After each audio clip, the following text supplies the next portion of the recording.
नाज़रीन, स्पेन से खबर शामिल करते हैं। पीटीआई स्पेन के सूबे एंदलस में तंजीम साजी का पहला मरहला मुकम्मल हो चुका। राजा गुलाम अब्बास रीजन एंदलस के सदर नामज़ ज़्यादा रिपोर्ट कर रहे हैं मुमताज़ सहूतरा स्पेन से।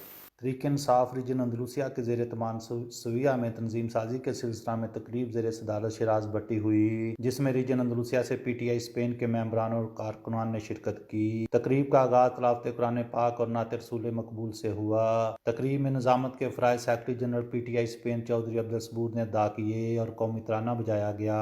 मुकर्रीन ने शिराज अस्कर भट्टी की क़यादत पर एतमाद का इज़हार करते हुए कहा कि अपने कायद इमरान खान के हाथ मजबूत करने और पार्टी को फाल बनाने के लिए अपना किरदार अदा करेंगे। राजा गुलाम अब्बास और चौधरी वसीम अरशाद समेत दीगर उहदेदारान ने नोटिफिकेशन सदर पीटीआई स्पेन शिराज भट्टी से वसूल किए। तहरीक इंसाफ स्पेन के मरकजी क़यादत की तरफ से नए उहदेदारान को जिम्मेदारियां मिलने पर मुबारकबाद पेश की गई और इस उम्मीद का इजहार किया गया कि तमाम उहदेदारान मिलकर पार्टी को सूबा अंदलूसिया में मजबूत करेंगे। For more news and updates, keep watching BTV News First Ultra HD web channel.